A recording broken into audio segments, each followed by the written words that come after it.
Hey, my friend, this is a video blog for Simply4Jesus, Sunday, August 5th, 2023. Wow, what a first day. I woke up in Boston and the weather was beautiful. After researching online, I decided the Lord wanted me to worship at Tremont Temple Baptist Church, which is located downtown Boston.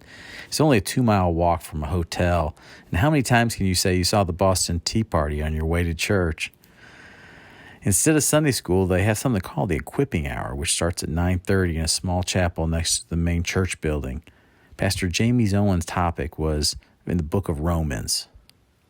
Sunday worship began at 10:30 in one of the most fantastic architectural backgrounds imaginable. The church building opened in 1896 with speakers like Sam Houston, Wendell Phillips, Frederick Douglass, and Charles Dickens. Pastor Owen would speak on Luke 6:37 through 49 about being on the solid ground. The Lord's Supper was observed since it was the first Sunday of the month, and we ended the service in a hymn singing "Nothing But the Blood of Jesus." Next, I would begin my journey to Springfield, Maine to catch an Amtrak train for Buffalo, New York. I used my Uber app and soon popped up Jeremy. And he came and picked me up, and I got settled in the car, and our conversation would begin. He would tell me that the main reason that he moved from New York to Maine was because of his family. He had 2 boys and a girl, and Jeremy was a top football recruit at Rutgers University and blew out his knee his sophomore year. He mentioned how he still had some friends that were teammates that were pros that he kept in touch. His oldest son is playing football now in middle school at wide receiver, and he's excited about seeing him play football this fall. Halfway through the trip, I got a notice from Amtrak that my train had been canceled to Buffalo. This is the first part of the trip that we have to pivot and change things. After I get everything settled, I get back in conversation with Jeremy. We pick up. He'd been driving Uber for over 5 years. Loved spending time with his family. One of the main things he loved about Maine was the lakes and Mother Nature. I had only 30 minutes left in my trip, so I started to talk about Jesus.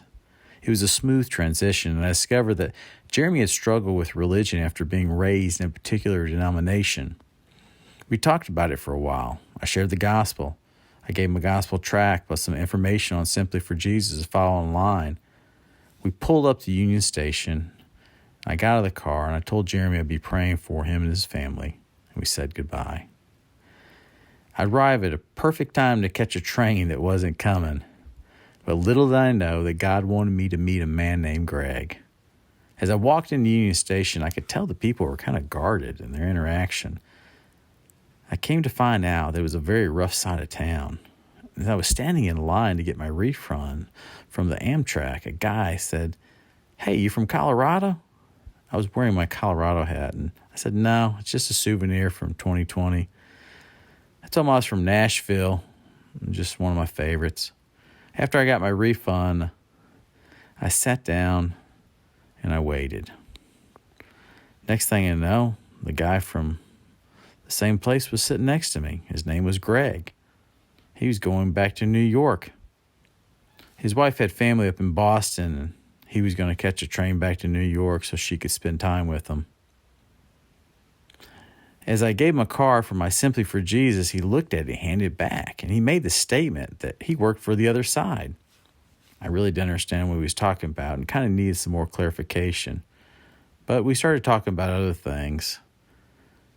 And he also started talking about the area that we were in, how it was very unsafe. And he was concerned about my safety and instructed me to stay inside the terminal and not leave.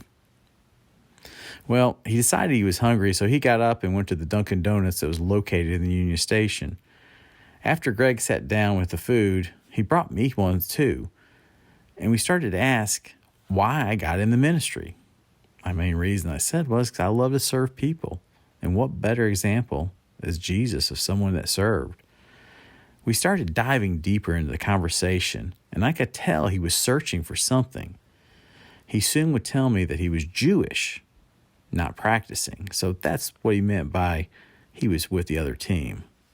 His wife and family were practicing, but he felt that it was too conservative or liberal and wished that there was more moderate area. The more we talked, I could tell he just wanted the truth. I explained that Simply for Jesus is just getting back to the basics.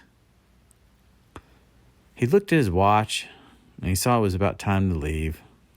I told him I'd be praying for him and appreciated the ability to talk even though we had differences. We shook hands and he left and he went off to New York. I'd have to wait another 2 hours for my Greyhound bus to take me to New York to transfer to Buffalo. But little did I know, Monday morning was a long, long time for me. But God had a plan.